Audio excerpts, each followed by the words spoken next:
안녕하세요. 또 일주일 만에 뵙겠습니다. 오늘 아침부터 날씨가 조금 흐리고 비가 내리더라고요. 비가 내리는데 오늘 제가 방송할 때 좀 심각한 얘기를 하려고 합니다. 제가 이제 전에 이런 말을 하려고 했지만은 이건 아직 그냥 꼭꼭 감추고 두고 때가 되었을 때 말해야지 덜 충격이 오겠구나 하는 생각에 그걸 꼭꼭 감추고 있었는데 이제는 얘기를 해야겠다. 제가 저는 이런 공부할 때 저를 찾아오는 사람이 많았지 저는 누구를 찾아다니는 성격이 아닙니다. 그런데 제가 왜 상대표를 찾아서 같이 조선과 한에 대해서 이야기를 했는가? 너무나 때가 급하기 때문에 이야기를 한 겁니다.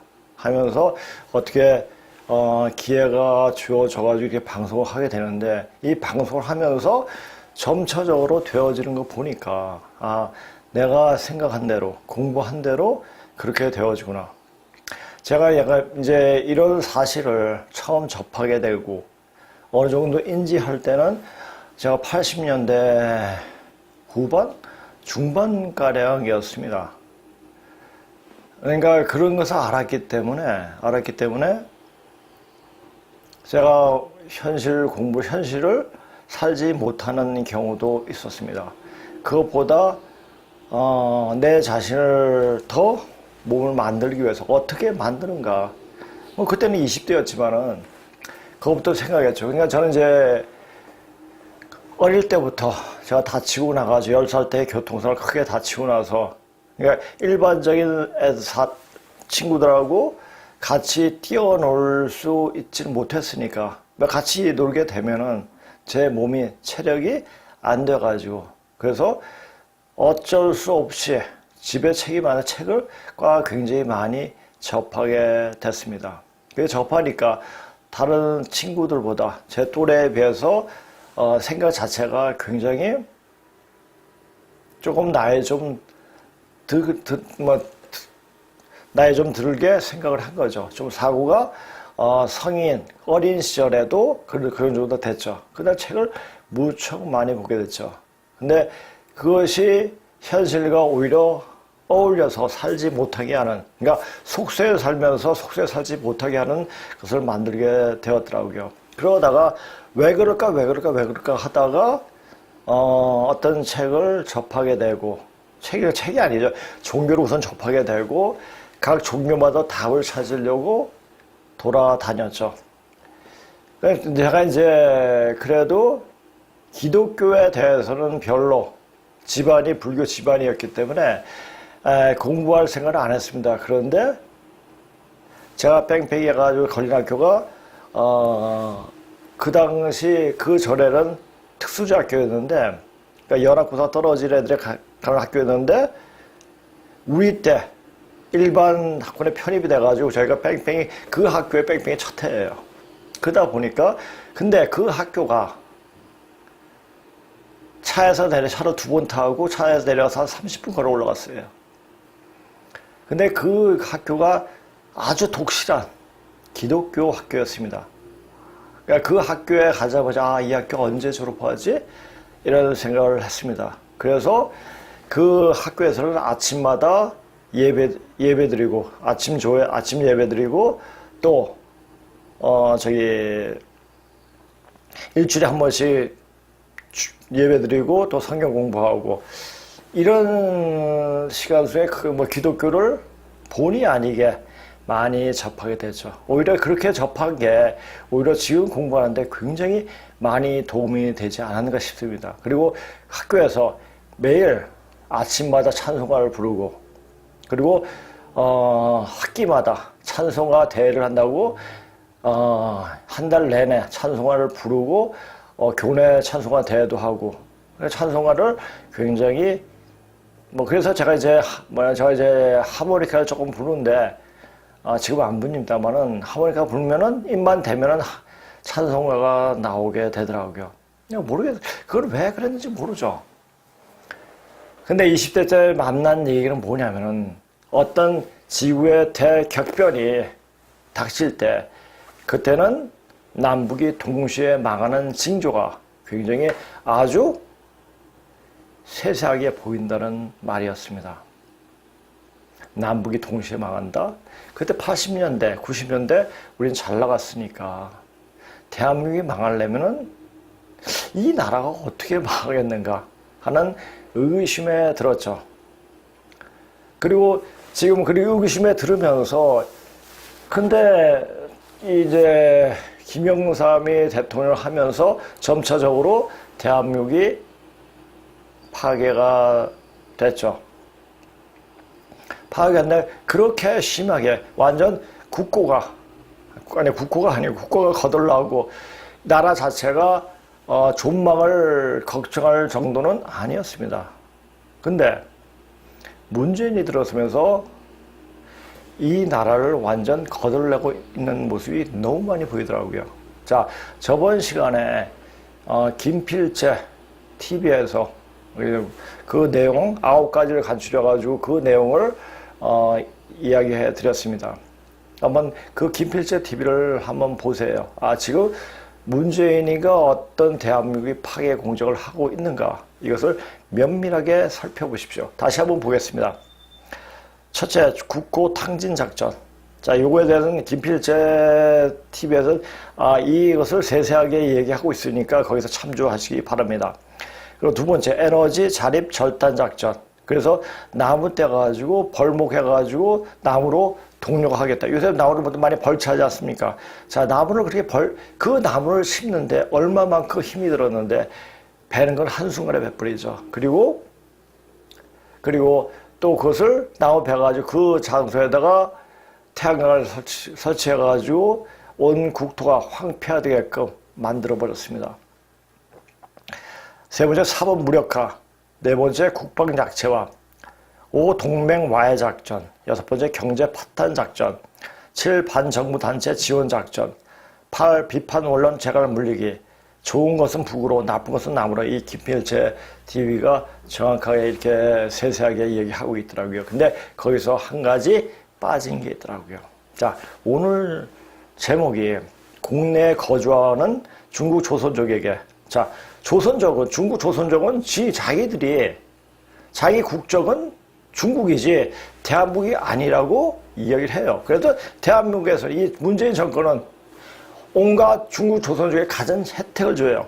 그래 혜택을 주면서 우리한테는 굉장히 박하면서 이 중국 조선족에게는 엄청난 혜택을 주더라고요. 그것을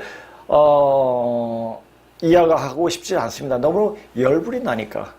그 내용은 내려갈 겁니다. 하나 캡처를 해놨습니다. 그걸 잠깐 보고 그렇게 하겠습니다. 지금 자, 요새 이제 이 방송을 보니까 중국 동포한 게 중국 동포래요.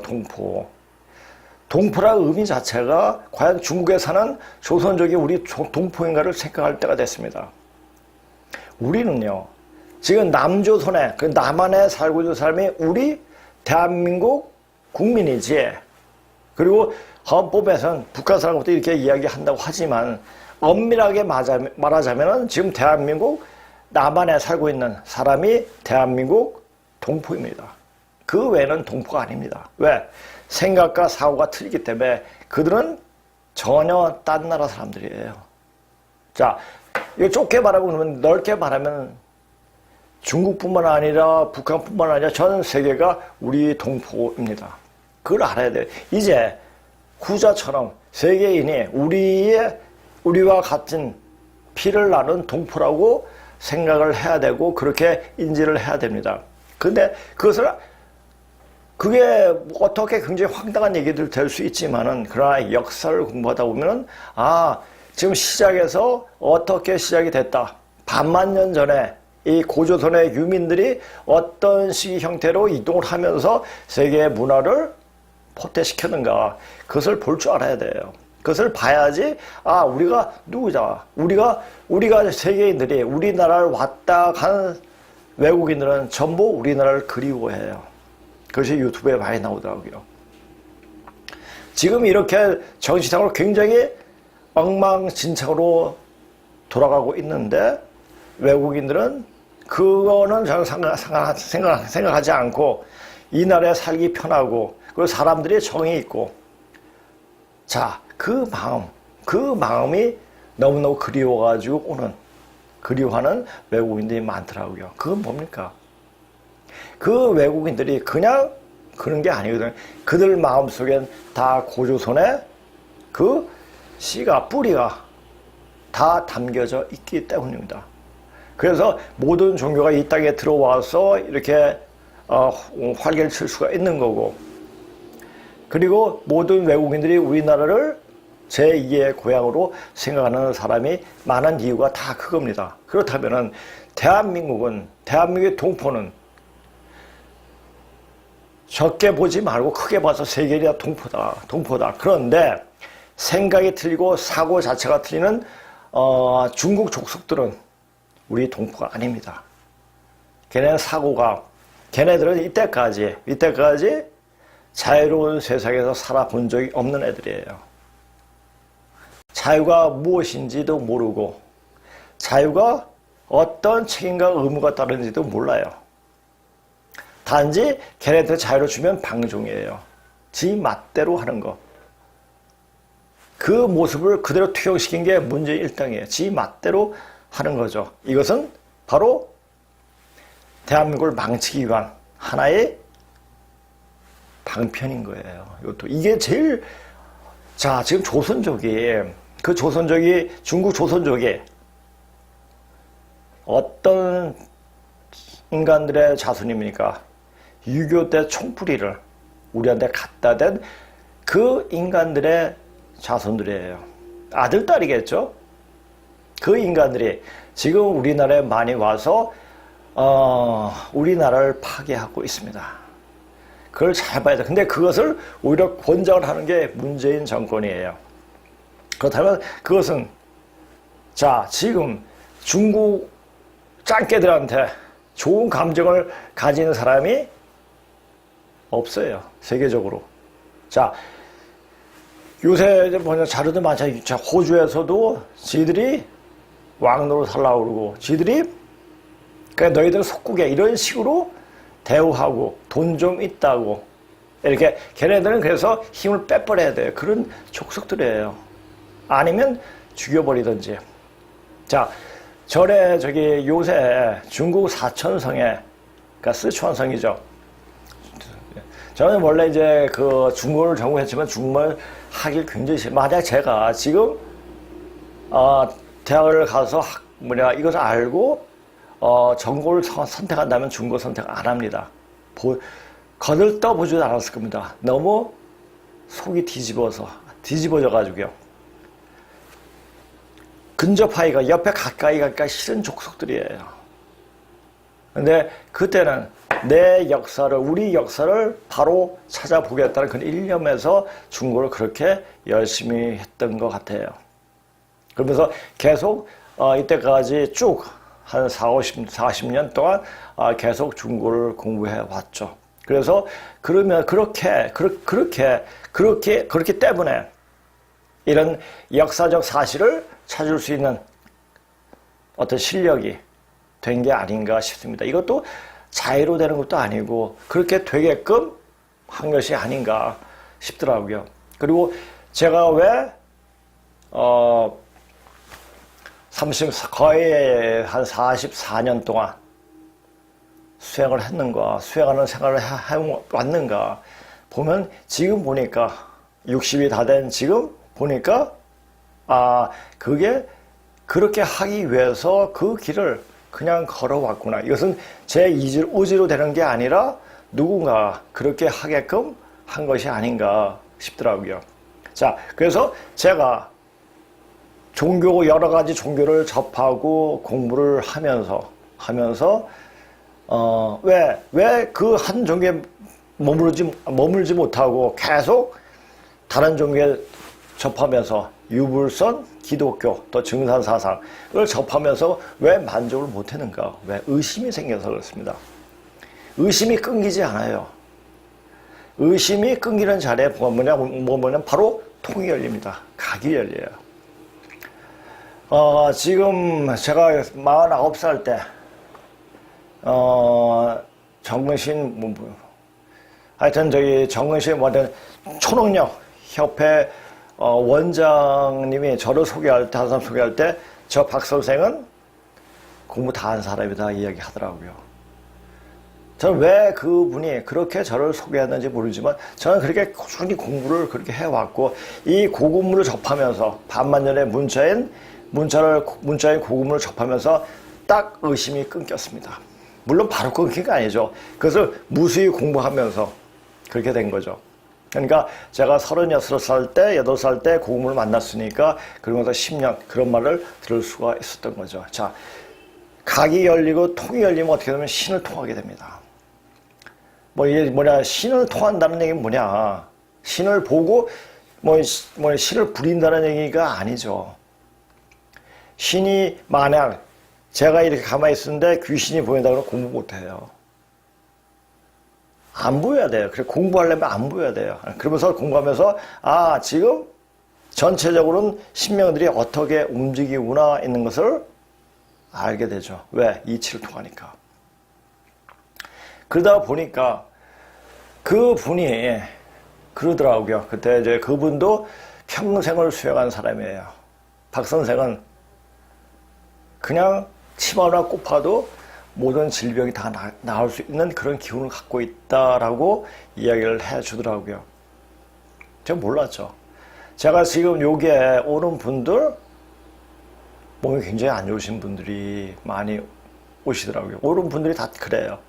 그리고 그분들 길을 통해 가지고 이렇게 하면은 지압을 하더니 가만히 이렇게 말로써 이렇게 통해지면 제 몸이 굉장히 상해요.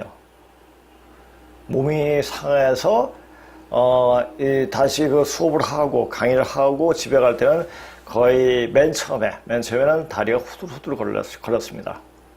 이제 그것이 어느 정도 단련이 되니까 그런 정도는 아닌데 그래도 새로 오신 분들 같이 새로 오신 분들은 모두 한 10사람은 전부 다 엄청난 그 탁기가 끼어 있어요. 그 탁기를 뽑아내지 않은 상태에서는 공부하기가 굉장히 힘들어요. 자, 여기서 제가 말을 하는 게 뭐죠? 몸을 만들어야 한다는 얘기예요. 몸을 만들어야 한다는 말을 하면 몸을 만들어 줄 수 있다는 말이 될 수가 있습니다. 자, 지금 근데 너무너무 급해요. 그러니까 제가 제 안에 있는 진기를 다 뺏으려도 사람들한테 깨어나게 만들어줘야 돼요. 그래서 사람들을 치료하고 나면은 집에 가서 저는 이제 몸에 이제 기혈을 다 돌릴 수 있으니까 침 넣는 방법을 알지만은 제 몸에 침을 잘 안 넣습니다. 다른 사람들도 침 잘 안 넣고. 그런데 제가 손에다가 침을 넣기도 하고 또 수행할 때 또 머리에다 온몸에다가 침을 넣으면서 탁기를 다 빼요. 그리고 그러면서 지택을 하면서 사람들한테 기가 통하니까 막힌 혈을 뚫어주죠. 그러니까 막힌 혈을 뚫어주는 게 뭐냐? 어떻게 해서 뚫어주는 게 아니라 같이 이야기하다 보면은 그 기운으로 그렇게 그것은 어느 정도 공부가 돼야지 할 수 있는 방법이에요. 있는 자리에. 그러니까 좀 상수 아주 대단한 공부가 돼 있으면 제가 그냥 보는 순간에 좋아지겠지만 아직까지 하수이기 때문에 몸을 써요. 말로써 말을 통해 가지고 이렇게 합니다. 자, 그런 기운을 써가지고 할 때 제 몸이 굉장히 탈나요. 그래서 요새 매일같이 침을 놓고 맨날 풀고 다시 몸을 갱생시켜가지고 이렇게 하는 겁니다. 이 강의도 저번에도 맨 처음에 2년 전에 거의 2년 넘게 됐죠. 강의할 때는 전화 그때 성대표 맨 처음에 성대표 같이 했잖아요. 성상훈 대표랑 하고 나면 2시간 반 하고 나면 다리가 후두둑 걸렸습니다. 이 방송 자체가 굉장히 힘들었어요. 하기가. 근데 뭐냐. 이걸 하면서 신이 응기하구나. 신명이 엄청난 신명이 응기하기 때문에 그만큼 몸이 부대끼구나, 힘들구나. 근데 방송을 할 때는 몰랐어요. 그리고 하루 이틀 쉬고 하면서 또 몸이 회복되고, 그리고 또 일주일 때 방송하고, 그때는 강의는 안 했죠. 그런데 이 상태에서 이걸 계속 단련시켜 주더라고요. 아, 이제는 강의에서는 그렇게 힘이 빠지지 않습니다. 아, 이 방송 강의할 때, 방송 촬영할 때 힘이 안 빠지고, 이제 사람들, 치료하고 하는 것부터 옛날만큼 그렇게 안 빠져. 아, 몸이 많이 단단해졌구나. 이것은 그냥 되어지는 게 아니라 천지에서 도와주기 때문에 되는 거구나. 아, 이런 기운을 같이, 여기에 있는 분이 같이 받는 것을 이제 눈으로 확인하게 되니까, 여기서 오시는 분들이 점점적으로 몸이 좋아지고 그런 모습이 보이니까 전 굉장히 기쁜 거예요. 왜냐? 저한테 눈으로 확인시켜 주니까. 제 몸은 어떻게든지 다스릴 수가 있지만 남을 또 그렇게 해줄 수 있다는 그 자체를 보여주는 거예요. 자, 보여줘야지 되는 겁니다. 자, 자기가 능력이 어느 정도 되느냐. 자, 이것은 제 자랑이 아니에요. 이제는 제 자랑이 아니라 이제 천지에서 그만한 기운을 던져줍니다. 그래서 제가 여기 오시는 분, 단지 제가 치료만 하면 치료가 안 돼요. 공부를 해야 돼요. 수업을 해야 되고, 물론 여기서 오시는 분들은 전부 다 이제 방송을 듣고 오시는 분들이겠지만, 이 방송 속에서, 그리고 저와 직접, 왜 지금 가면 사람이 없어요? 사람이 필요해요. 어떤 사람? 전 세계를 돌아다니면서 가르칠 선생이 없다는 얘기예요. 그러는 사람을 키우는 곳이 바로 여기다라고 말할 수 있을 지금 정도는 된 것 같아요. 이제 사람들 되는 거 보고. 그래서 제가 이제 근데 여기서 올 수 있는 사람이 과연 여기서 버틸 수 있는 사람들이 있을까?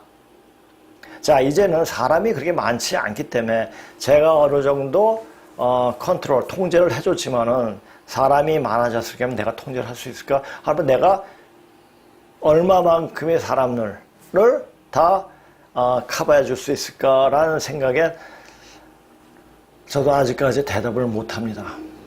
그것은 제 힘으로 되는 게 아니고 기운으로, 어떤 천지에서 내어주는 기운으로 하는 거기 때문에. 자, 사람이 그냥 열려 있으면 지금 천지에서 기운을 엄청나게 던져줍니다. 그냥 마음만 되어 있으면 그 마음자리에서 응기합니다.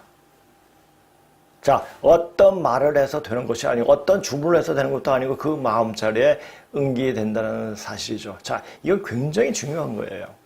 내가 왜 이런 중요한가 이런 이야기를 하냐. 지금 제가 얘기할 때 쟤라고 얘기하지 않고 내가 이야기하고 있습니다. 왜 그럴까요? 이제는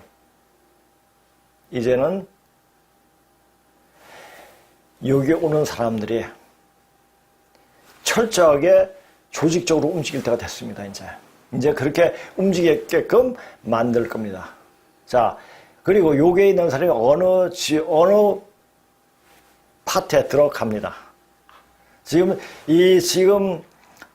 제가 만난 사람들은 일반 사람들이 아니었어요. 이런 공부하다 보니까 늘상 수행하는 사람, 우리나라 각지에 숨어있는 도인들과 많이 만나게 됐죠.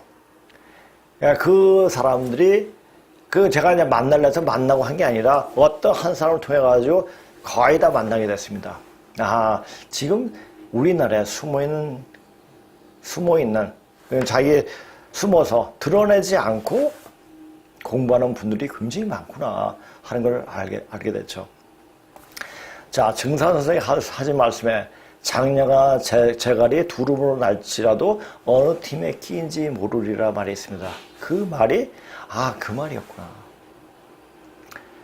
자, 그리고 제가 그랬지 않습니까? 여기서 깃발을 든다. 그러니까 그 사람들, 여러 각지에서 공부하던 사람들, 그분들이 하시는 말씀이 우리가 이렇게 공부할 때가 됐는데 깃발 들 곳이 없다. 깃발 드는 곳이 안 보인다 얘기합니다. 깃발? 아마 여기가 될 겁니다. 그것은 분명한 사실이에요. 자, 왜냐하면 제가 확신한 바는 뭐냐면은 전 그렇게 공부받고 우리 하나님 공부를 제대로 한 사람이 저밖에 없다는 얘기예요. 하나님 공부를 하고 그리고 여러 종교를 섭렵하고 그 다음에 동양사상까지 이렇게 보고 영이 통한 사람이 없기 때문이에요. 그리고 하나님, 즉 염제 신농시 이분에 대한 공부를 하는 사람이 많지 않아요. 그리고 제대로 공부를 안 통해. 왜? 책이 없으니까. 중국어도 굉장히 심도 있게 공부를 해야지, 실력이 돼야지 볼 수 있는 책들이에요. 그냥 어설피 해가지고는 공부를 접하지 못해요. 그래서 이렇게 지금은 어떤 일을 할 때 누가 도와주느냐? 조상님이 도와주는 거예요. 우리 말 속에도 있죠. 어떤 일이 되려면 죽은 황토 귀신, 땅에 있는 귀신이 도와야 일이 된다는 말이 있습니다. 이 말이 엄청나게 심각한 말이에요. 중요한 말이기도 하고 무서운 말이죠. 신명을 배제하면은 일이 안 돼요. 자, 우리 조상을 제대로 찾고 제대로 이야기하겠으면 어떻겠습니까? 많이 도와주시죠. 누구 믿고 합니까? 우리 빼고 누굽니까? 하나님 믿고 하는 거예요.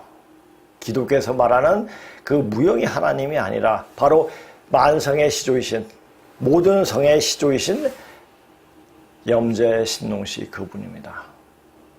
그렇게 공부를 해야지 이 현대 역사, 현 인류 역사의 문명사가 그대로 펼쳐지고 열려집니다. 오늘 또 공부할 때 칼세절에서 공부를 할 겁니다. 그 칼세절에 인류 문명에 포태하신 그 분들이 다 나와요. 그걸 볼 줄 알아야 돼요. 근데 그걸 보려면 어느 정도 되냐? 그러니까 유불선 기독교의 어떤 맥을 짚을 줄 아는 눈이 필요한 거죠. 자, 갑자기 내가 이야기하다가 그 중국 이야기, 동포 얘기하다가 말이 조금 옆으로 샜네요. 자, 그러니까 중국 애들은 제가 이제 아까 나중에 이 얘기하겠지만 전에 한번 작년인가 재작년인가요? 저는 아침에 시간 날 때마다 새벽에 숲속을 산을 즉 야산이죠. 야산에 가서 이제 운동을 하고 이렇게 하는데 어느 한번 갔을 때 누가 거기서는 이제 여기 이 장은 금연 장소입니다 이렇게 써 있습니다. 그 공원 전체, 그러니까 숲속 전체가 그래요. 굉장히 잘 가꾸거든요, 우리 구에서. 그래서 여기는 담배 피면 안 됩니다 이렇게 팻말이 붙여 있습니다.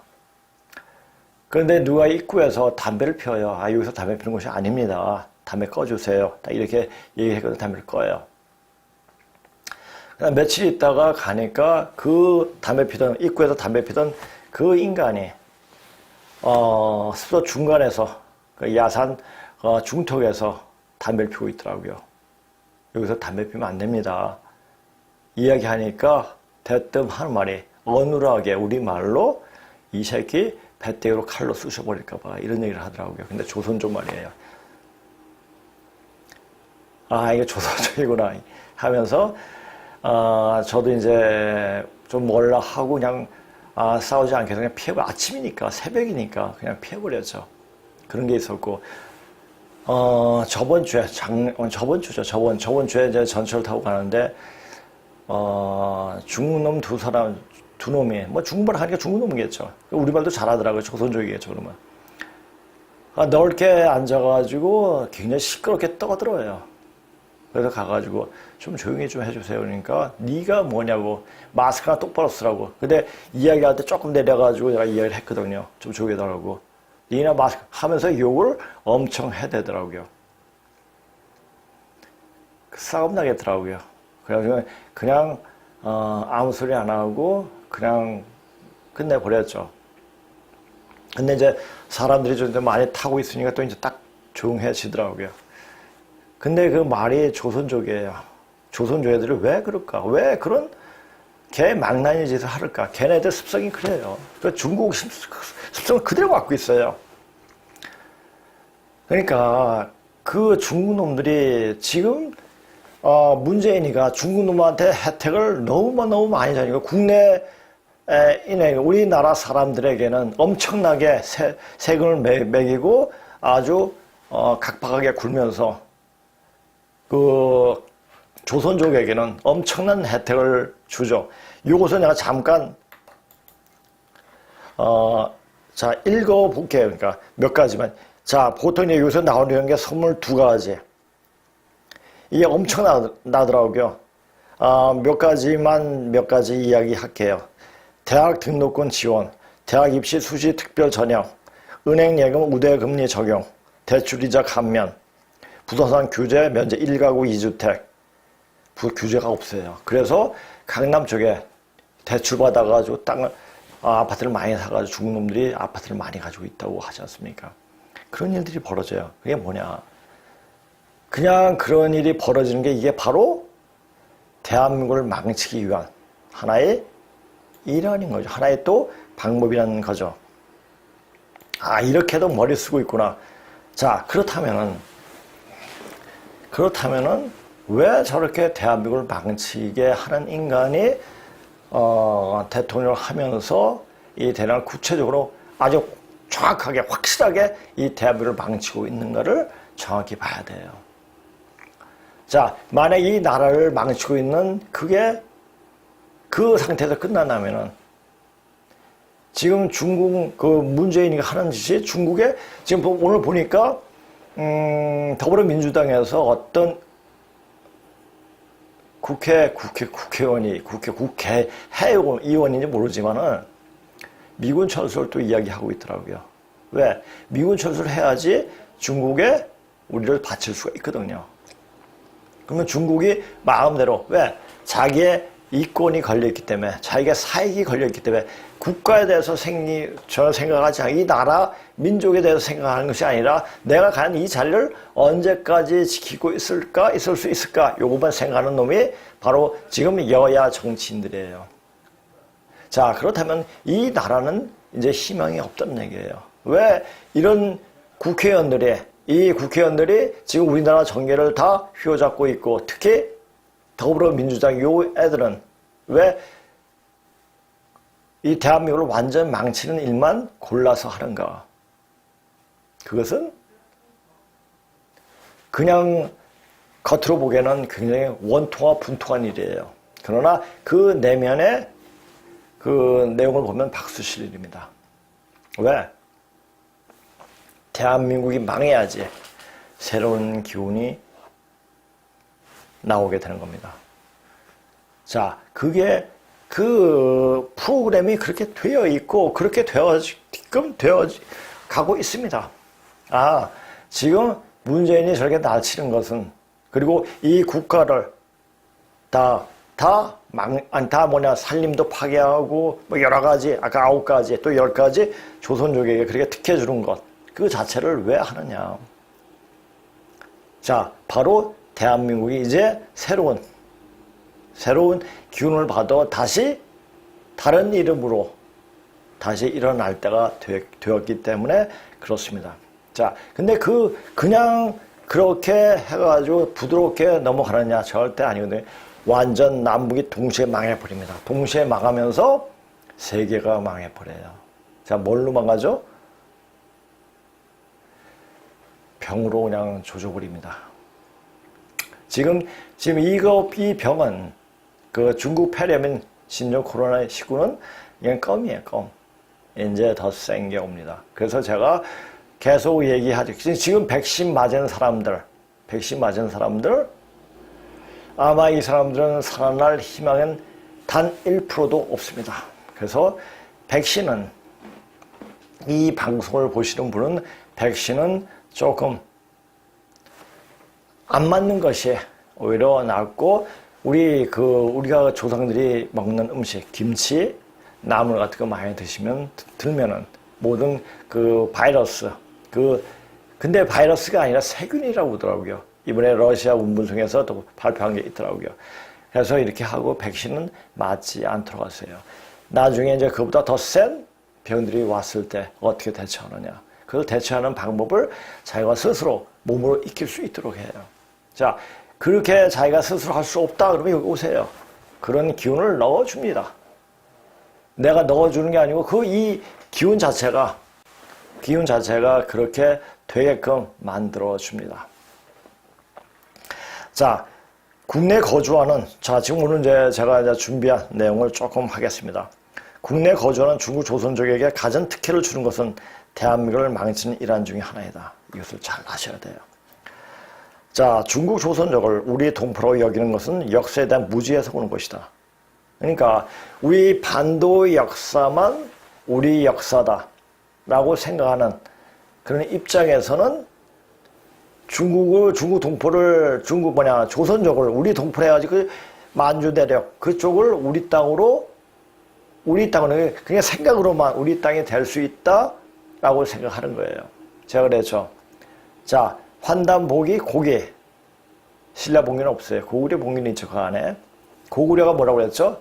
고씨가 제국 고신씨의 자손들이에요. 황제족이죠. 엄밀히 말하자면 고구려는 우리 족속이 아니에요. 고구려 지배층들은. 그럼 우리는 당나라가 우리와 같은 피를 나눈, 씨를 나눈, 피는 같이 내외족에 같이 어울렸으니까 피는 아니고 씨를 나눈 형제죠. 그렇다 보면 이걸 어떻게 볼 것인가, 역사를 어떻게 보느냐에 따라 가지고 볼 수 있는 눈이 필요합니다. 자, 이 역사는 그러면 우리가 앞으로 어떻게 되느냐를 보면은, 우리 앞으로 어떻게 되느냐를 알면은 그 역사를 다시 이제 거꾸로 보면은 그냥 보이는 거죠. 이제 우리가 중국 대륙을 접수하게 됩니다. 어떻게 접수했냐? 역사 의식만 딱 넣어주면 그 땅은 우리 땅이 돼요. 왜? 중국 땅에는 이제 사람이 없으면 대충 비트만 꼽으면 돼요. 이제 그런 일이 벌어집니다. 그러니까 엄밀히 말하자면, 좋게 말해서 협의적으로 우리 동포는 한반도의 남쪽에 거주하는 사람들이고, 넓게 보았을 때는 전 세계 사람들이 전부 다 우리 동포들이다. 그렇게 돼야 돼요. 자, 이게 다른 나라의 올림픽 그 노래를 제가 들어본 적은 없어요. 어떻게 해석을 된 거를 본 적은 없어요. 그러나 우리 올림픽 노래, 손에 손잡고 벽을 넘어서, 이런 많은 할 수 있는 노래를 할 수 있다는 그 자체는 이미 그 마음속에 이미 세계인을 다 우리 동포로 생각할 수 있는 그런 마음의 여지가 있다는 얘기예요. 마음의 크기가 그렇게 되어 있다는 얘기죠. 우리가 지금 현재 쓰고 있는 말을 잘 보면은 천지인, 천지를 다 덮고 있습니다. 이런 말 다른 나라에는 없어요. 우리말은 기가 막히게 멋진 말이고 아주 좋은 말입니다. 이런 견지에서 대한민국이 가진 혜택을 받고 살면서도 자기들이 조국은 중국이라고 말하는 조선족들은 우리 동포가 아니다. 지금 남한에서 빌부터 사는 중국 조선족들이 지나간 곳은 온갖 악취가 진동한다. 왜 예전부터 중국 놈들은 떼놈이 아니에요. 원래 된놈이라고 그랬죠. 된놈은 되먹지 않는 놈. 이게 된놈이에요. 떼놈은 때로 물리다니게 말을 하는데, 이게 이제 원래 예전부터 하는 말이 된놈이죠. 되먹지 않는 놈이라고 불렀는지 알 수가 있다. 그러니까 이제 아까 제가 얘기한 거 그것뿐만 아니라 요새 어떤 심심치 않게 중국인이 중국 짱깨들이 여기 와가지고 행패 부리는 게 많이 올라오더라고요. 그래서 하나를 한번 또 소개를 드리겠습니다. 길 지나가는 사람이 마스크를 안 쓰고 있으니 웬 놈이 마스크 쓰고 다니라고 협박적으로 이야기하는 것을 봤습니다.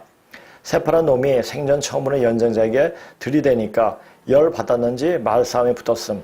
결국 언성이 높아지는데 그놈 외모가 스포츠 머리에 어투도 이상해서 그 어르신이 너 짱깨 아니냐라고 호통 치니, 그러니 중국 사람 비하하냐라고 화를 내는 것을 봤다. 짱깨들은 이미 대한민국 사람을 감시하고 통제하고 있다. 이런 한탄스러운 글을 올리는 사람이 있더라고요.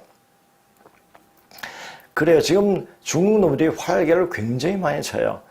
그때 또 한번 제 원해룡인가 제주지사가 이런 말을 한 적이 있죠. 중국의 제주도에 놀러 와서 완전 깽판을 치니까 중국 공안을 불러오는 것을 생각해 봤다고. 그것을 하려고 그랬죠. 그 미친놈이죠. 생각 자체가 그래요. 그러면 중국 놈들이 그렇게 오면 오지 말게 해가지고 그렇게 하면 되는데 그걸 못해요. 왜? 중국도 받아먹고 정치를 하는 것이니 그렇습니다. 그럼 우리 조선족에 대해서 정치를 분명히 알고 넘어가야 돼요. 자, 우리가 지금 현재 중국 조선족이 누구냐를 알려면 윗대를 알면 돼요. 그렇게 되면은 분명하게 조선족의 정체를 알 수가 있죠. 조선족들은 6.25 때 우리에게 촛불을 겨눈 인간들이다. 그런 인간들이 자식들이 지금 남한에 와서 이 나라를 더럽게 만드는 죽음이 되고 있는데도 문재인 정권은 이들에게 갖은 혜택을 주면서 끌어들이고 있다. 왜 그럴까? 의도적으로 이 나라를 망치려고 하고 있다는 합리적 의심을 하게 된다. 예와 공중질서를 지키지 않은 파렴치한이 대다수다. 사람이 없죠. 사람 같은 사람이 없습니다. 왜?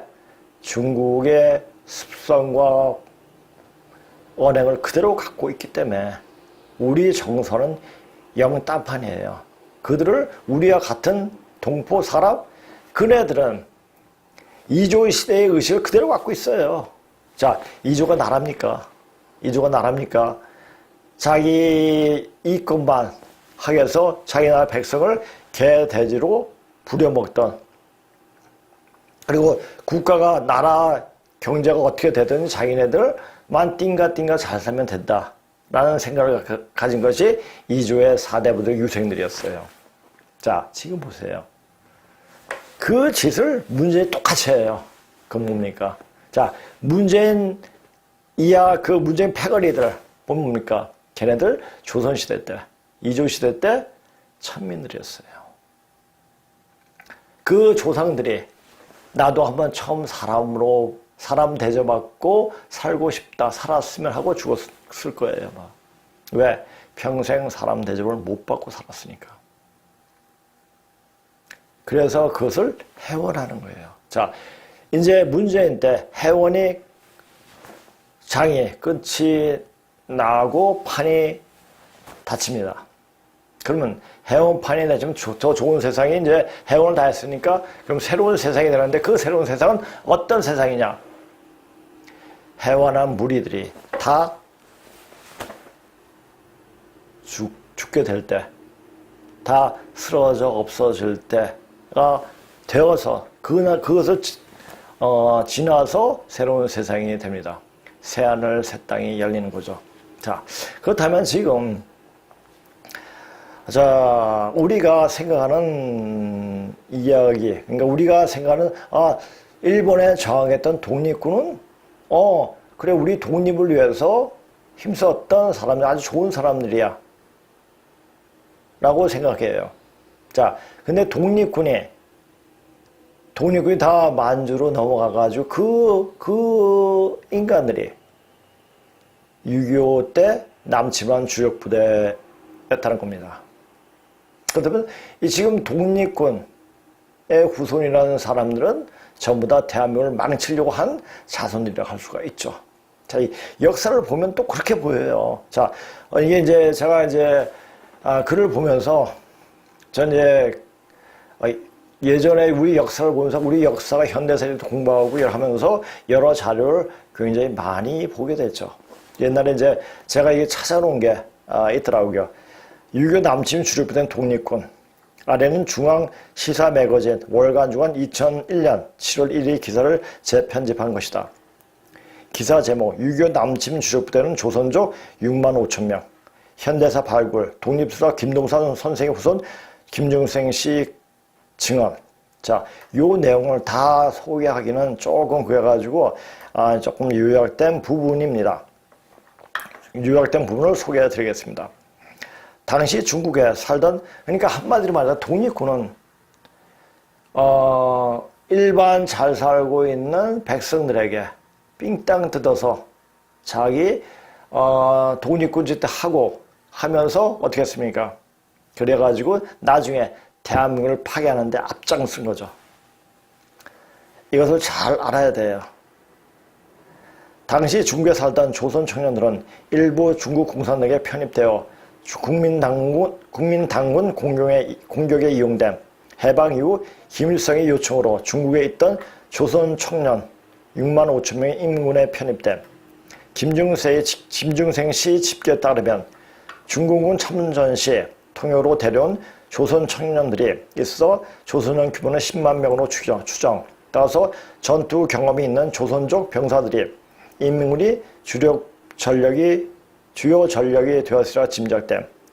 즉 김일성은 전쟁 전 중국으로부터 병력을 소련으로부터 전차 등의 병기를 지원받았는데 그 병력은 바로 우리가 말하는 독립군이었다. 자, 이제는 가을 시대가 됐기 때문에 모든 것이 드러날 때가 됐습니다.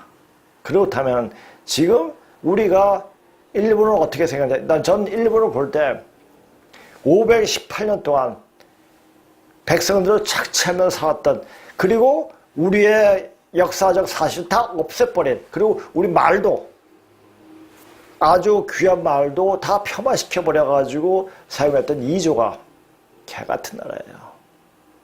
이조를 망치게 한, 합방시킨 일본은 너무너무 좋은 나라죠. 일본의 땅 자체가 이 한반도를 보호하고 있듯이 일본은 그 당시에 이 나라가 완전 소멸될 수 있는 지경에 이르렀을 때 우리 시를 지켜준 고마운 나라죠. 이걸 알아야 돼요. 역사를 어떻게 보느냐. 단지 조선시대부터 역사를 보면 일본은 나쁜 놈이에요. 그러나 반만년 역사부터 보면은 야, 일본은 참 대단한 일을 했구나. 이것을 볼 줄 알아야 됩니다. 자, 조선의용군이 국공내전 활약. 조선의용군은 1938년 10월 중국 무안에서 결성된 항일 무장 독립부대였다. 당시 조선 유혈단을 이끌던 김원봉이, 요새 김원봉 굉장히 띄우지 않습니까? 다 이런 이유 때문이다. 중국 국민당 지도부의 한중연합체 성격이 무장부대의 필요성을 건의해 탄생한 것이 조선의용군이었다. 조선의용군이 조선 청년들은 국민당 산하의 군관학교를 졸업했지만 많은 좌익대원들은 중경이죠. 중경을 떠나 중국 공산당이 있는 화북 지역으로 떠나버렸다고 함. 당시 중국 공산당은 일본이 퇴각함으로써 국민당 정부와의 내전이 불가피한 것으로 판단하고 전략 요충지인 만주를 선점하기 위해 의용군을 이용했다. 공산당 중앙위원회는 연안과 태행산 일대에 주둔했던 조선의용군이 만주로 이동할 것을 명령했다. 만주로 진출한 조선의용군은 현지 조선족을 입대시키며 규모를 사단급으로 키운 뒤 국공내전에서 국민당의 지방부대와 싸우게 된다. 김일성의 요청으로 중공 조선의용군이 인민군에 편입. 김일성은 1949년 50년 두 차례에 걸쳐 모태통에게 밀사를 보내 항일투쟁과 국공내전을 통해 전투 경험을 쌓은 조선족 부대를 파견해 줄 것을 요청했다는 것이 정설로 굳어져 있다. 중국 정부는 또한 1980년대 중반 이후부터 6.25 참전 조선족 퇴역 군인들에게 연금을 지급하면서 참전 경력을 인정해 주고 있다.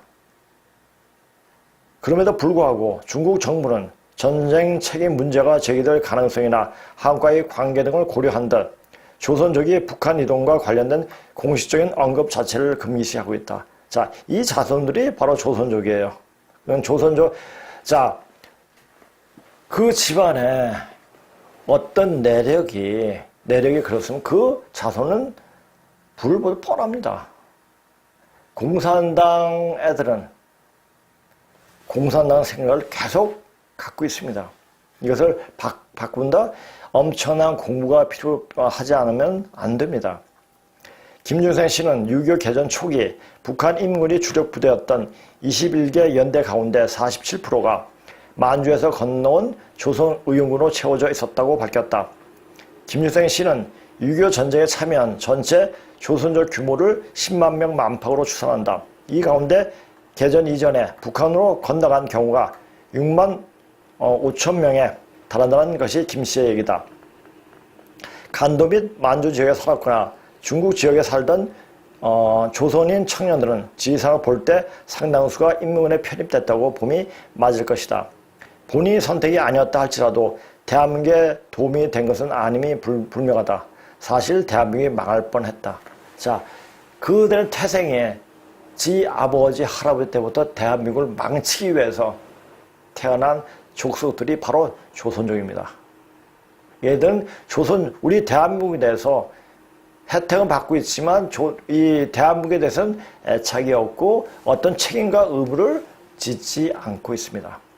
이들이 과연 이 대한민국을 어떻게 생각할까요? 이런 자손들이 과연 어떻게 생각할까요? 자, 이것도 한번 생각해 봐야 돼요. 6.25 전쟁 기간 중 참전한 조선족의 수는 10만, 유엔군 참전으로 북한군이 수세에 몰리자 중국군이 개입하기에 이르렀다. 중국은 한꺼번에 수십 개의 사단을 전선에 내보냈다가 병력 손실이 발생하면 새로운 부대로 교체하는 방법으로 한국 전쟁 기간 동안 총 108개 사단 규모의 병력을 북한으로 보냈다. 이때 참전한 중국은 조선족이 아닌 한족이었기 때문에 북한으로 배치될 때 반드시 조선족 통역요원이 동행했다고 한다. 1개 사단에 150명 정도의 통역이 배치된 것으로 추산하면 중국군을 따라 참전한 통역요원만도 2만 5천 명이나 된다. 때문에 3년에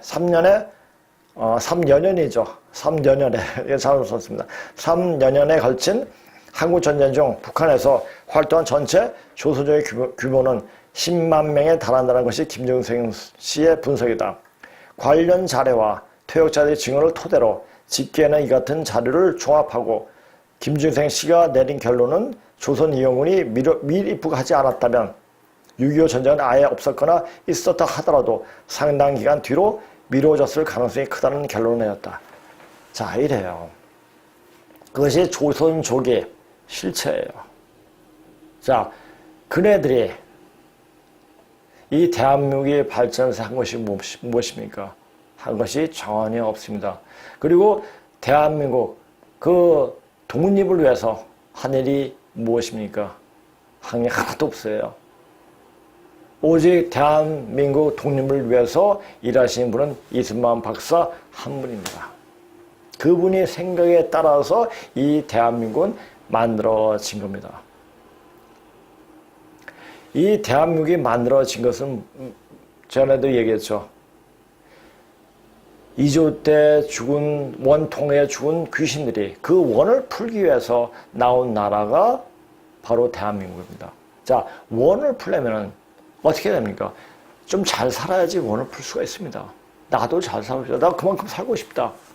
해야지 잘 살게끔 만들 수 있는 사람이 필요했습니다. 그분이 박정희 대통령이고 전두환 대통령, 노태우 대통령이었습니다. 그러면서 전 세계가 이 한반도로 집중하게끔 만든 거죠.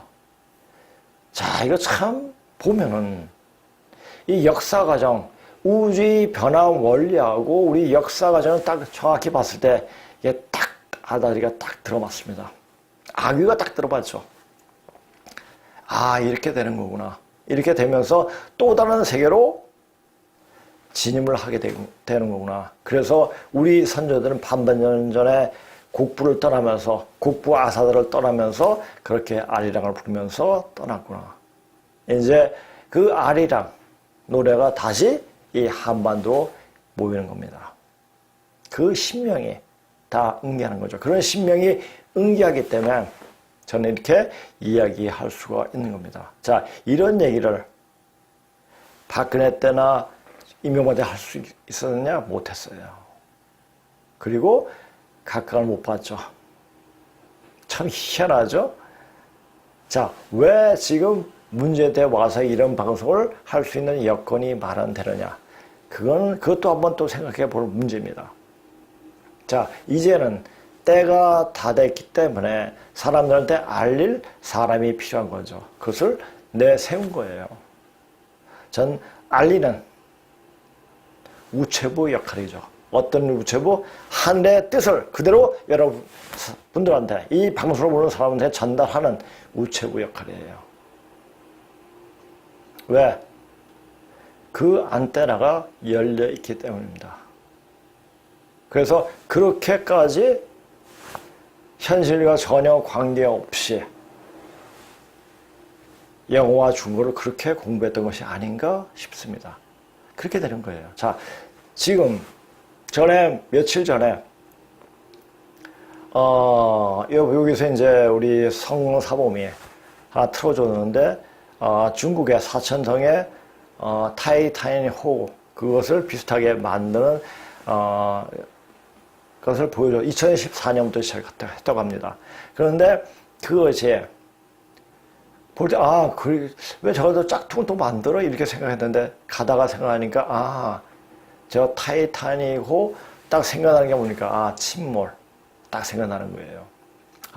중국인들이 이때가 중국이 망할 때가 됐기 때문에 이 망하는 징조를 보여주기 위해서 이 타이타닉호를 만들었구나.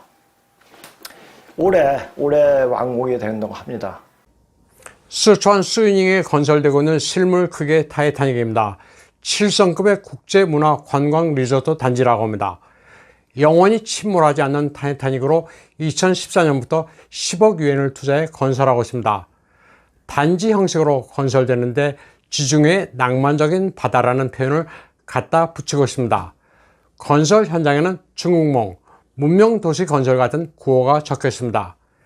대규모 위락단지로 지어지고 있습니다. 깎아낸 절벽에는 온갖 해양 동물 모양의 장식물들이 덕지덕지 붙어 있습니다. 조감되는 낭만 지중해 7성 국제 문화 여유 리조트 단지라고 적혀 있습니다. 지중해를 표방한다면서도 여기에 타이타닉이 실제 출항했던 영국의 사우샘프턴 구두도 재현할 계획이라고 합니다. 별장과 스카이비치, 실내 인조 해변, 온천 리조트도 들어선다고 합니다. 캐슬도 상당 부분 완공됐습니다. 2014년부터 건조되고 있는 타이타닉호는 올해 말이면 완공 예정입니다. 타이타닉호 내부에는 증기 엔진, 조종실, 실내 수영장, 체육관도 갖추고 침몰 당시의 비극을 생생하게 느낄 수 있도록 테마파크로 꾸민다는 계획입니다. 건설 위치도 청두와 충칭 같은 대도시와도 가깝고 기발한 아이디어가 전 세계에서 연간 200에서 500만의 관광객을 유치할 수 있다고 건설 회사 측은 설명하고 있습니다.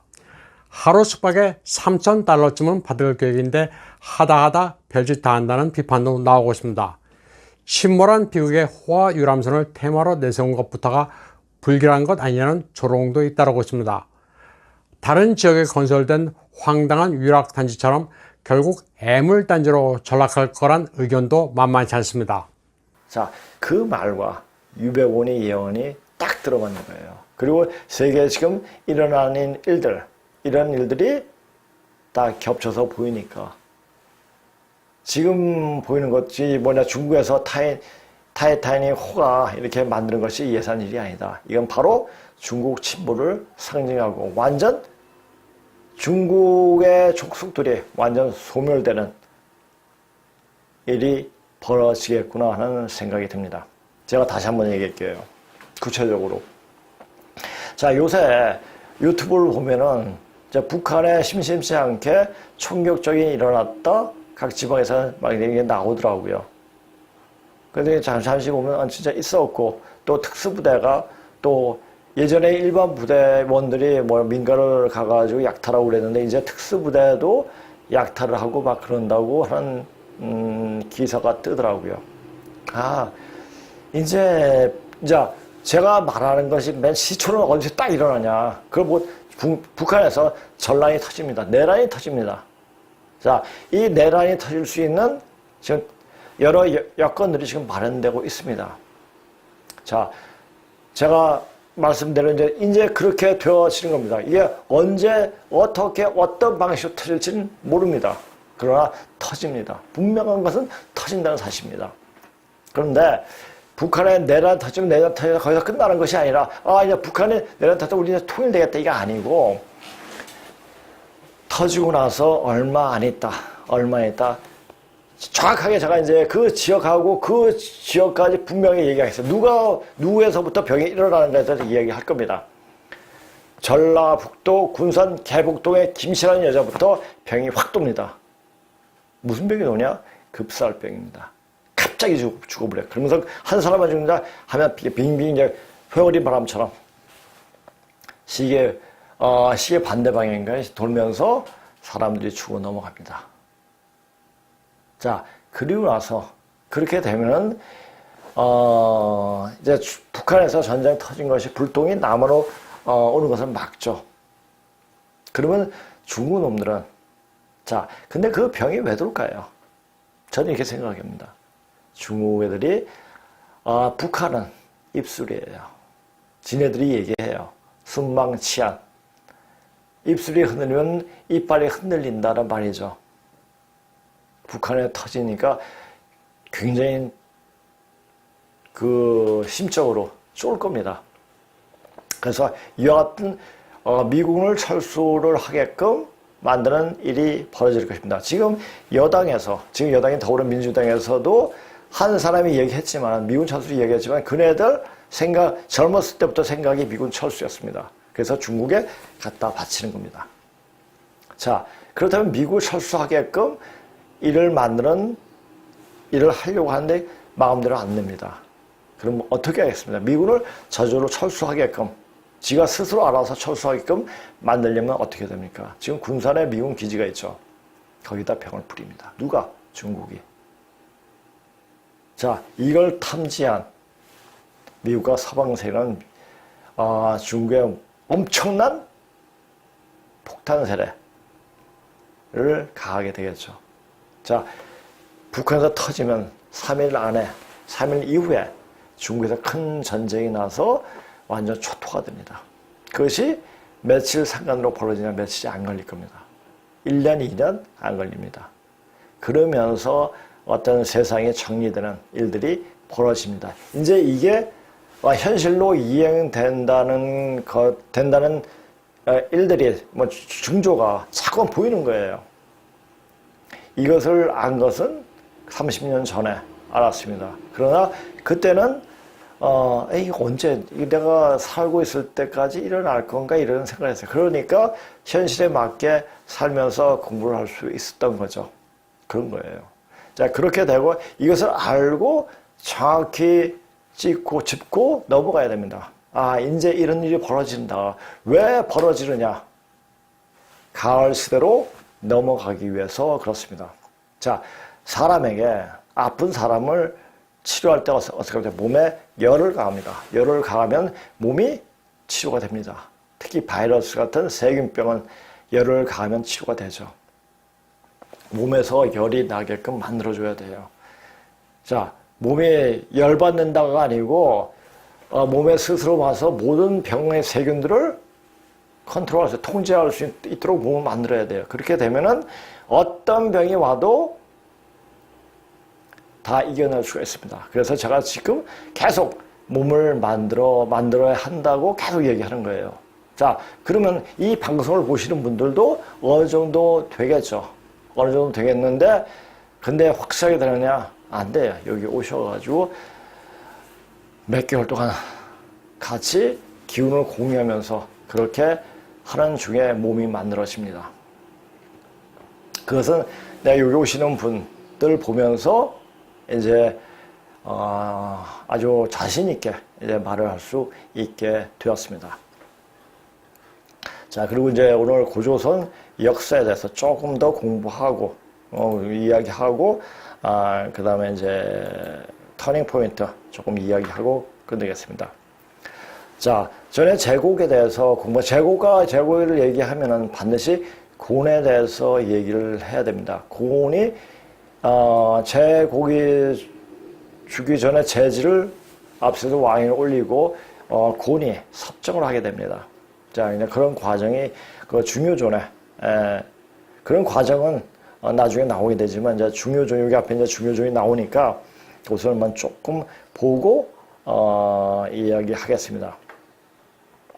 천자가 몸소 국제 참석하고 그 기념으로 배행한 세종국 세 번째 아들인 중여씨 곤에게 신농식 때 만든 돈을 주어서 종묘에 상치할 술 두루미 준을 만든 내용이다. 고조선이 하나님 신동시로부터 시작되어 제국 10년이 되면 107년째가 되고 역사 행위를 요 몇 년 몇 년을 어떻게 하면 60갑자가 알고 있기 때문에 이걸 이제 알 수가 있는 거죠. 역사 행위를 역사 사건으로 기록할 수 있는 문장이 3시자 내로 남겨지게 된다. 희와 시와 희자도 중효준이라는 술두름에 새겨져 있어서 기록 검증도 가능하게 됐다. 이것을 어떻게 했습니까?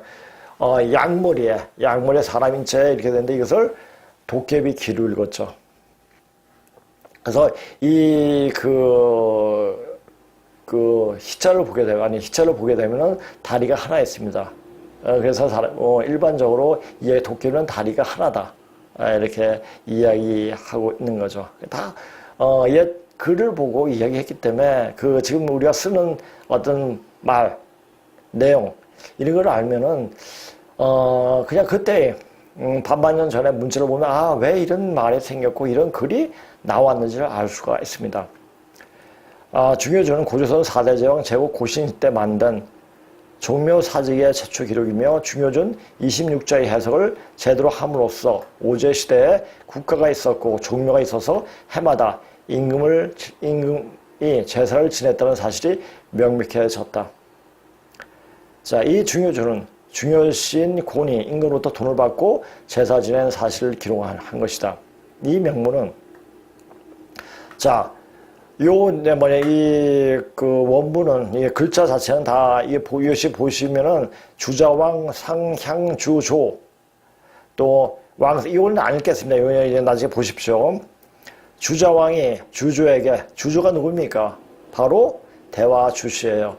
대화주시는 하나라 이전까지 계속 제사를 모셨는데 왜 모셨느냐?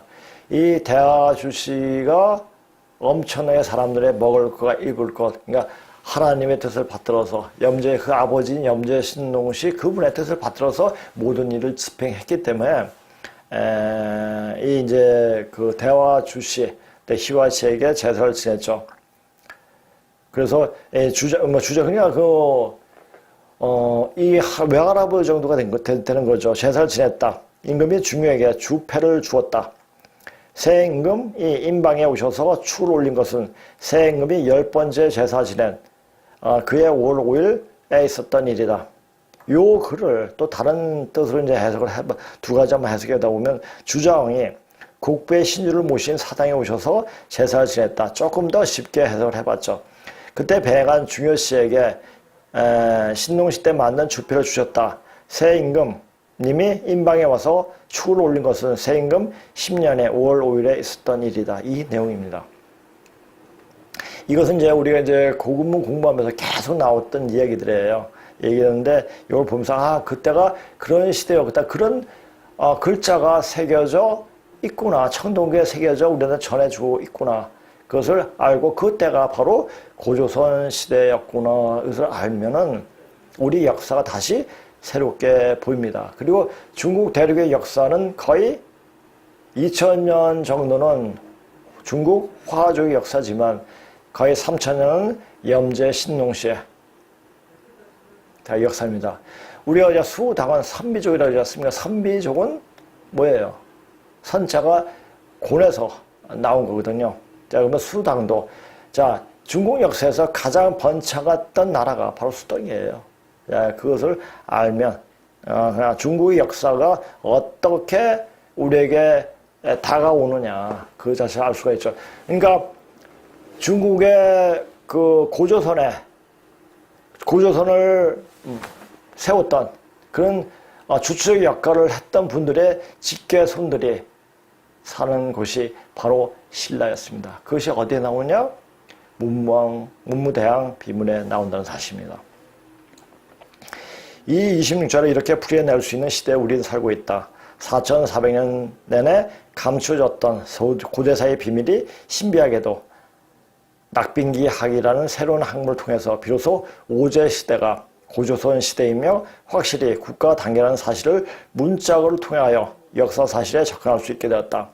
아무리 일반 학계가 부족하더라도 제3자인 고대사 연구자들이 초보족이나마 동양 고대사 체계를 락학을 통해서 입문하게 되면 객관적인 평가를 내릴 수 있는 대목이다. 근데 낙학을 접하게 되는 게 굉장히 힘든 거예요. 우리가 책이 없어요. 물론 선생님이 강의록이 나온 책이 있지만 그거 보고 이해를 못해요. 여기서 오시는 분이 책을 보면서도 이거 자 뭐냐 내용의 글자도 후간에 금방 볼 줄 알았대요. 그런데 가독성이 안 되더래요. 늦게 읽어서 이해할 수 있는 범위가 아니라고 합니다. 왜냐 강의록이기 때문에 그래요. 강의록이기 때문에 그 내용의 안에 들어있는 의미를 알아야지 그 책의 의미를 바로 정확하게 읽어낼 수가 있죠. 그때 이제 여기 작년인가 강의 들어오신 분이 제 강의를 듣고 이 책을 보니까 이해를 하겠다. 이 책을 봤을 때는 이해를 못했는데 강의를 들으니까 이해를 할 수가 있다 하고 얘기를 하더라고요. 이 명문에 등장하는 중요시 고니 바로 조선의 선을 등장시키는 역사 실질 인물이어서 더욱 그 명문이 중요하다.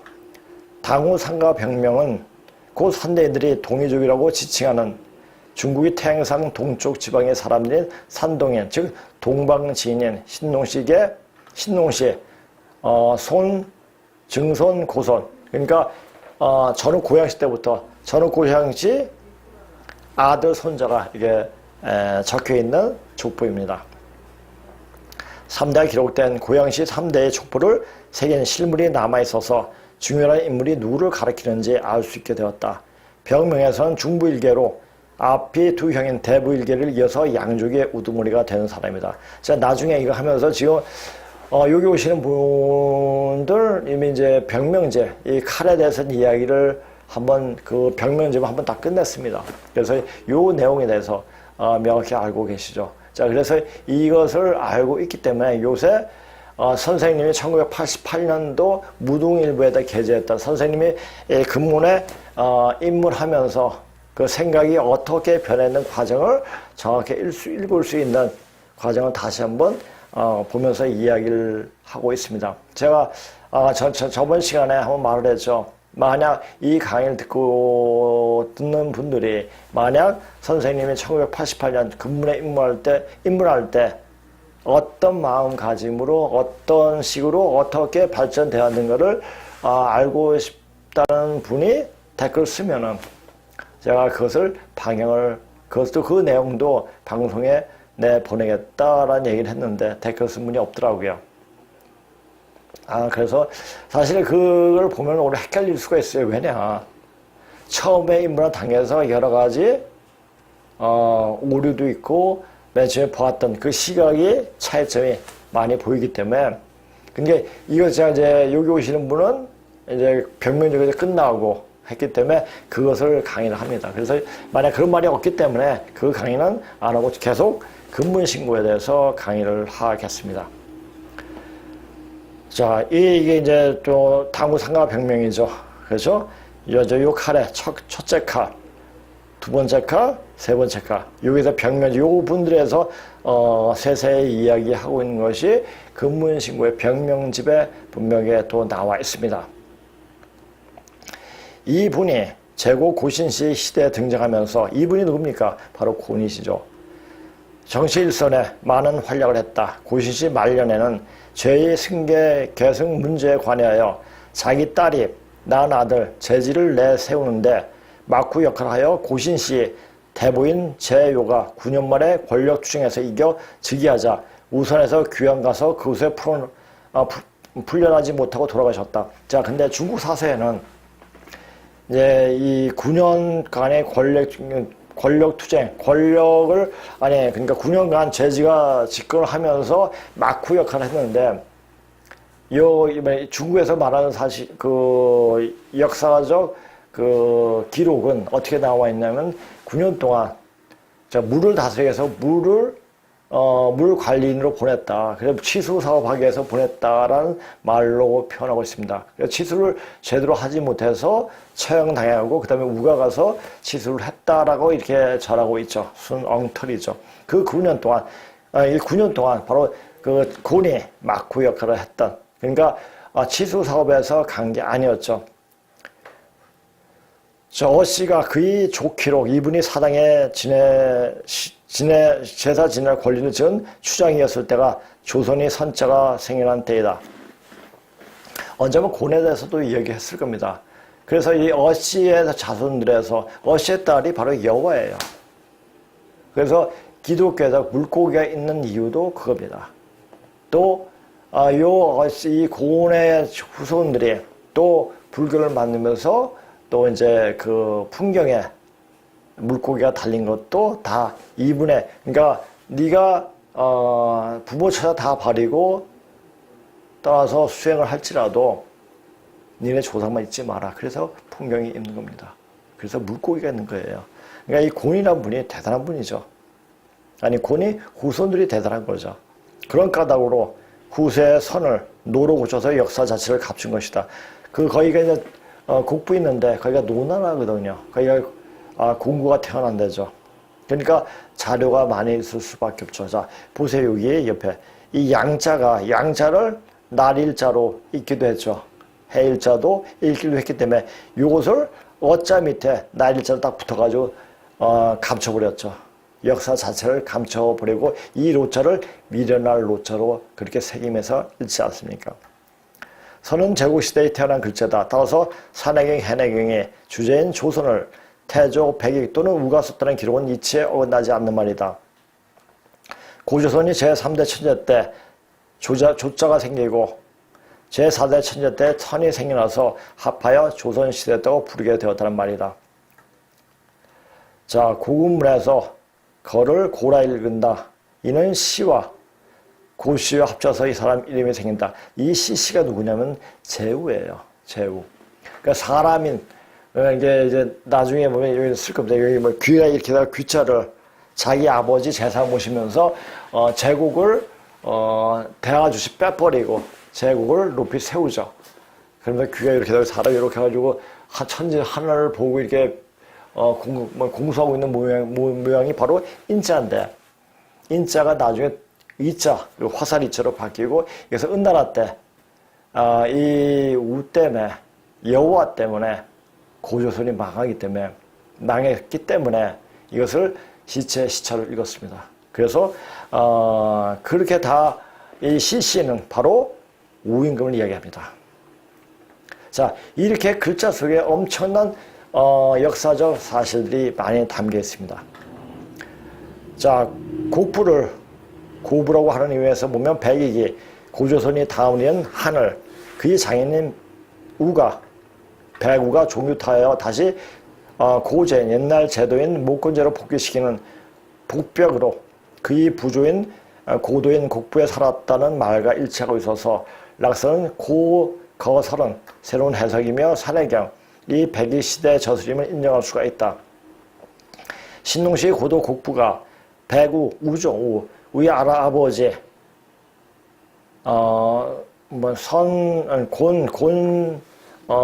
곤에 의해서 수십 년간 매를 올리게 함으로써, 선시 시대가 되고 그 시변에서 로가 되었다는 것은 글자에서 그 가면을 벗길 수가 있었다. 왜 고구문에서 양을 일로도 읽기 때문이다.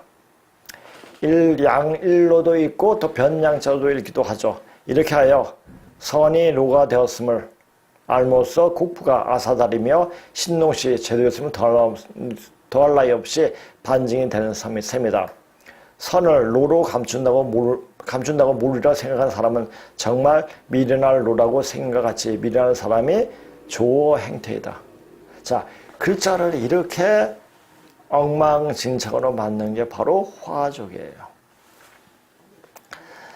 자, 그렇다고 누가 이제 역사를 완전 망친 것은 누굽니까? 공주와 사마천, 바로 염제 신농시족이에요.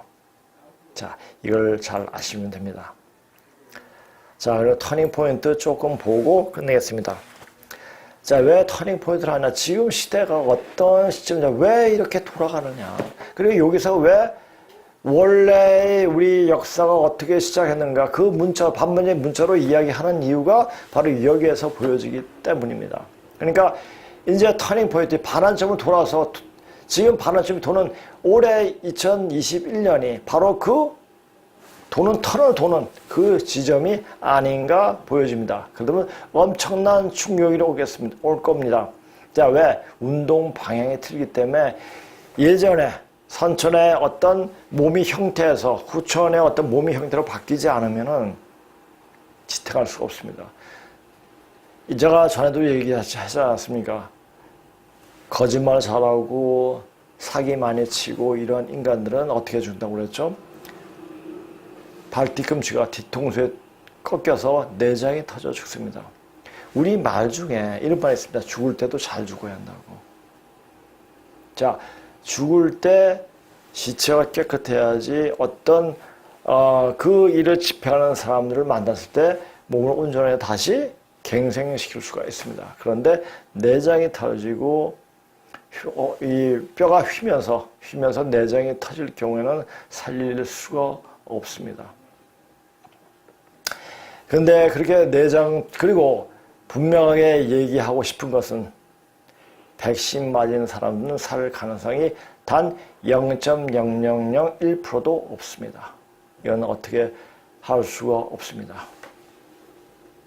자, 소로킨이 서구 역사에 대한 종합적인 방대한 저서는 문화에 대한 모든 명시를 깔고 있는 근본적인 가치체에 대한 순환적으로 보고 차고 자극이 소실될 때 즉각 소멸되지 않고 점차적으로 감퇴되는 것에 근본을 두고 있다. 자, 제가 이거는 저번에 제가 강의를 하다가 조금 놓친 것 같아요. 그래가지고 다시 한번 붙여가지고 얘기하는데, 지금 줄친 요 부분이 waxing and waning. 이건데, 우리말로 정확히 해석이 되는 단어가 없습니다. 요 내용입니다. 자, 근데, 이제 순환적 사관으로 역사를 보고, 종교를 보고, 이렇게, 다시, 다른 새로운 눈으로 보는 시각이 열리고 있습니다. 어디에서? 서구에서. 그것이 1960년대부터 그렇게 되어 왔죠. 그러다 보니까 그 예수의 기독교가 아닌 사도 바울, 사울이죠. 사울의 기독교는 완전 헛방이다라는 걸 알 수가 있죠. 그러니까 그런데 바울한테 속은 거예요. 기독교의 본질을 제대로 볼 수 있는 눈이 필요합니다. 그러니까 이때까지 거짓, 바울의 그 기독교를 믿은 그 사람들은 다시 갱생하지 않으면 살아날 길이 없습니다. 예전에 1988년에 뱀파이어라는 영화가 있었습니다. 그때 어떤 상황이 마지막 장면에 이런 장면을 본 기억이 있습니다. 사람들이 막 쓰러져 넘어가요. 그럴 때마다 사람들이 할 수 있는 방법이 없으니까 교회 가서 사람들한테 거기 가서 막 기도를 합니다. 근데 들어가는 족족 다 죽어버립니다. 어떻게 그것을 그 당시에 1980년대 그런 영화를 만들었는지, 이미 그렇게 그런 시간이 온다는 것을 이미 알고 영화를 만들었던 것 같아요. 아마 그것을 영화를 찾을 수 있으면 한번 보세요. 뱀파이어라는 영화. 뱀파이어 다른 뱀파이어는 제목이 많은데, 하여튼 그때 그게 뱀파이어였습니다. 그래서 기독교도 순환사관으로 보면 여기서 엄청난 뜻을 포함하고 있습니다. 그것을 볼 줄 알아야 돼요.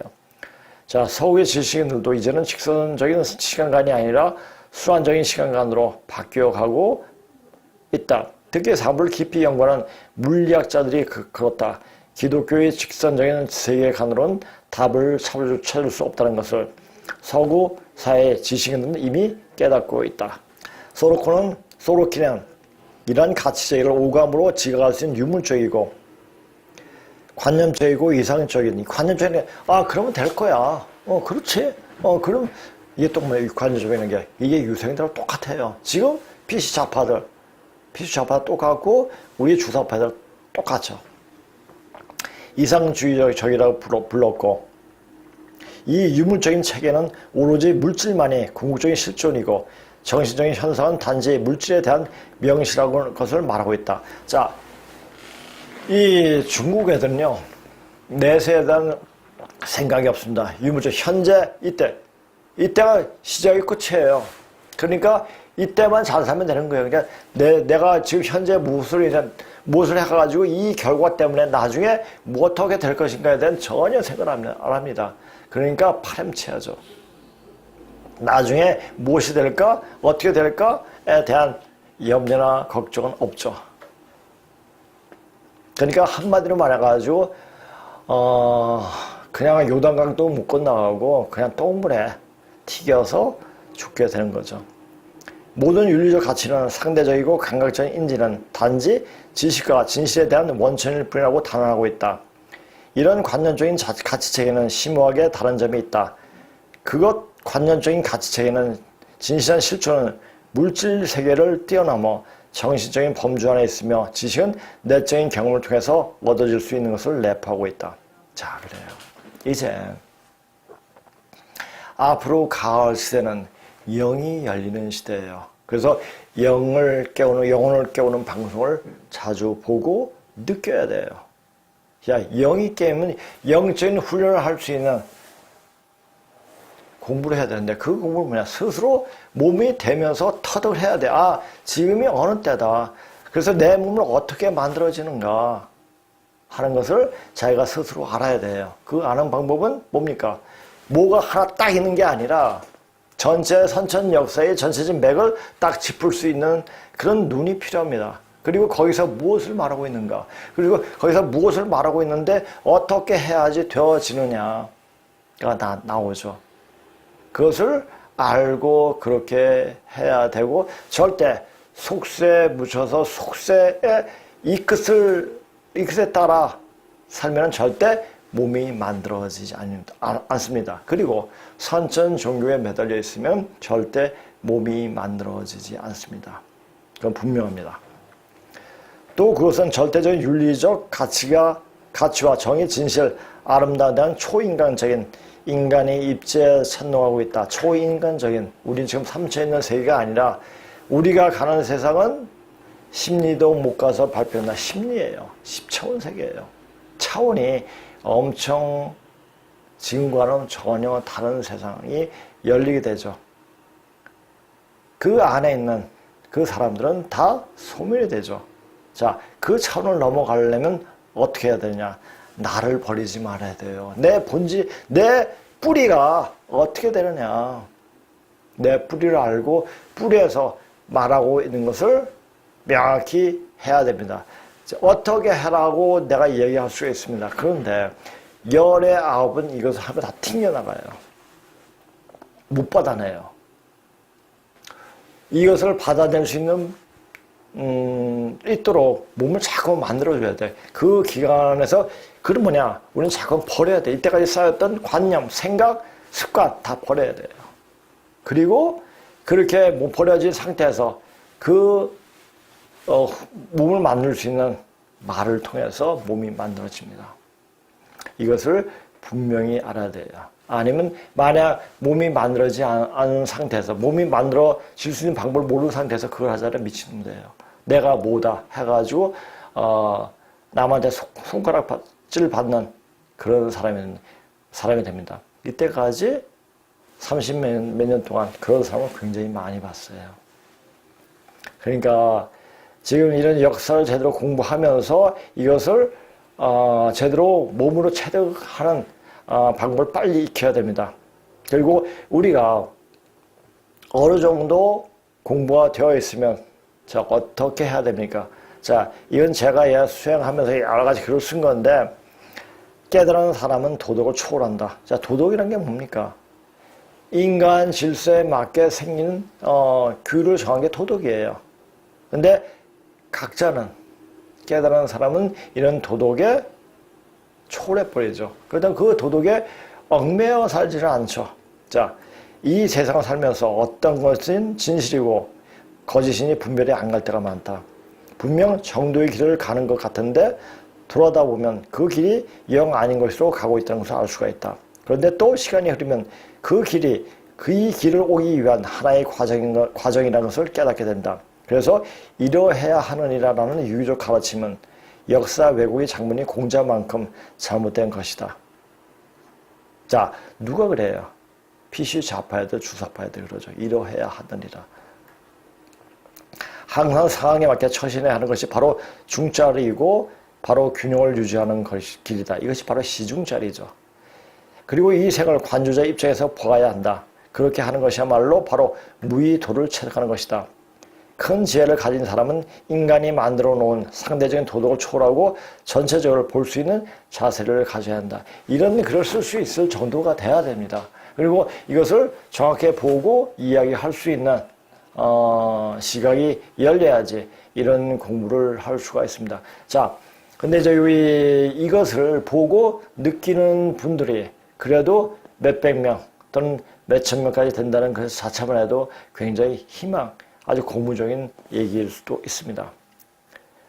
자, 정신적인 실존에 대한 관념적인 개념에 대한 사고적인 표현은 플라톤적인 생각, 영원 신에 대한 유대 기독교의 이미지를 포함하고 있지만 소로키는 유사한 사상이나 생각이 힌두교나 불교, 도교 문화권에서 다른 형태로 표현되고 있음을 지적하고 있다. 그러니까 동양 쪽으로 눈을 돌리는 거예요. 그러니까 동양에 답이 있냐? 없어요. 왜? 이미 예전의 생각에 묻혀있기 때문에 깨어나, 그 자체가 보석인지 뭐냐, 분간을 못해요. 그건 어디 있냐? 바로 남조선에 있습니다. 남조선에서 지금 어떤 기류가 일어나고 있느냐, 그것을 분명히 알고 해야 됩니다. 자, 여기서 이런 걸 통해가지고 종교 장사하는 데가 굉장히 많아요. 그것을 분별할 수 있는 거 실력이에요. 공부를 해야 돼요. 아, 그것이 사실이냐 아니냐를 떠나서 일단 그런 데 가서 공부를 해봐야 돼요. 그리고 나서 거기서 하는 게 거짓이다, 사기다 이런 걸 알려면 여러 가지 것을 보면서 판단을 내려야 돼. 그렇게 하면서 그렇게 의문에 의문을 품어가면서 공부를 해야지 열립니다. 제가 아까 방금 서두에 얘기했죠. 의심이 끊어진 자에서 바로 각이 열리고 통이 생긴다는 거. 통이 생기게 되면 어떻게 됩니까? 그냥 사람 만져서 병을 고쳐버려요. 이제 그 정도까지 됐으니까 이렇게 얘기할 수 있는 겁니다. 자, 소르키는 인간 문화에 대한 오감으로 지각할 수 있는 유문적이고 관념적인 표현 사이에 상호작용하는 순환적인 리듬이 중간에서 매개하고 합성하는 단계, 즉 이상적인 단계를 만들어낸다. 그것은 조화로운 섞임을 보여준다. 그러니까 이 서양 학자들이 이게 본 것은 아주 세밀하게 하나하나 분석을 해가지고 이야기를 해줍니다. 그러니까 이 동양 책을 우리 한자로 쓰여진 책을 보는 것보다 영어로 보게 되면 주역이라든지 뭐 논어라든지 영어로 보면 굉장히 아주 쉽게 와 닿습니다. 그러니까 영어 실력이 되면 아마 주역도 영어 책으로 한번 보면은 좋을 겁니다. 그러니까 이렇게 세상 학자들이 사실 이 카프라의 터닝 포인트를 볼 실력 되면은 엄청난 사상적인 배경이 필요합니다. 영어 실력 떠나서 사상적인 배경이 돼야지 이런 사상을 이해하고 이 현재 어떻게 되어지는가를 정확히 읽는 눈이 있어야지 정확하게 보인다는 겁니다. 그러니까 여기서 그냥 터닝 포인트 강의한다, 그냥 터닝 포인트 해석만 하는 게 아니잖아요. 그러니까 그만큼 따라올 수 있는 정도가 되어야 합니다. 그것은 뭘로 얘기합니까? 그건 몸으로 말해주는 겁니다. 몸이 말해주고 그 생각으로만 되어지는 것이 아니라 몸이 되어져야지 항상 이제 정확하게 이야기할 수 있는 겁니다. 특히 어느 정도 통이 열리면 사람이 별 늙지 않아요. 그래서 제가 60이 됐는데도 이렇게 그러니까 제가 몇 년 전, 한 10년 전 이런 거 못해요. 왜? 체력이 안 돼서요. 그 말이 안 되잖아요. 60대면은 50대보다 40대도 몸이 더 안 좋아야 할 텐데 몸이 더 좋아져요. 그건 뭡니까? 이제 기운을 받고 있구나. 새로운 기운이 들어오는데 이제 몸이 이제 앞으로 오는 세상에서는 나이 드신 분도 다시 젊어집니다. 물론 그런 약도 나오겠지만은 이 기운 자체가 우주 기운 자체, 천지에서 보내주는 기운 자체가 사람을 늙지 않게 만듭니다. 왜냐? 몸 순환을 만들어 주게 되면 사람 이 기혈이 순환이 아주 순조롭게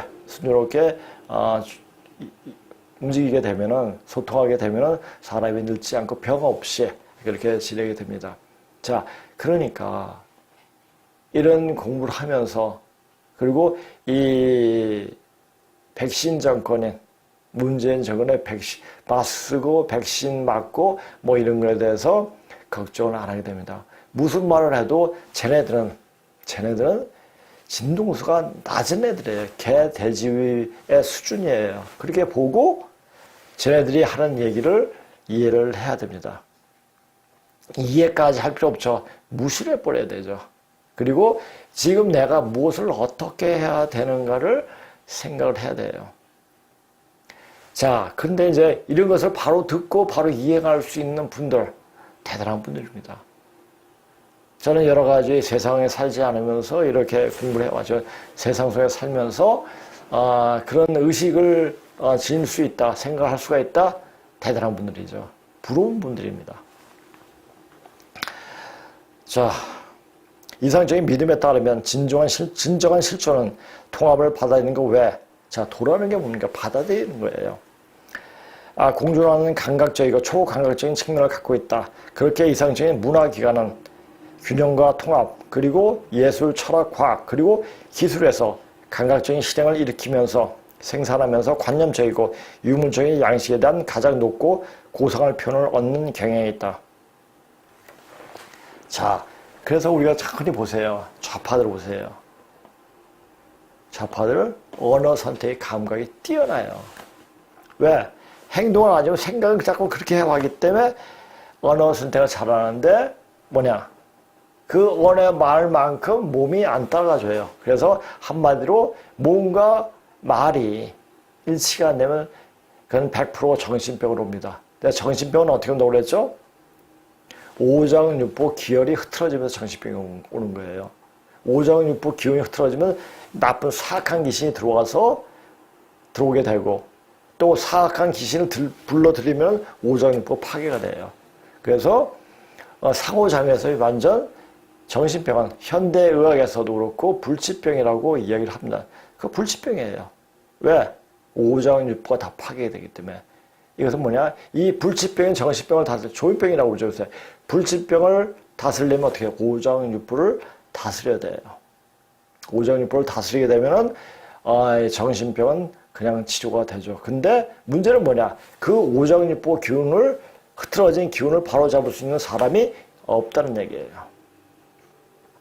그러나 이런 공부하면 오장육부 기운이 바르게 되어집니다. 그럼 병도 없어지고 나이도 먹지 않는 그런 현상이 벌어집니다. 피부가 고와집니다. 자, 이런 일들이 있는데 이것을 하지 않는다? 그럼 바보죠.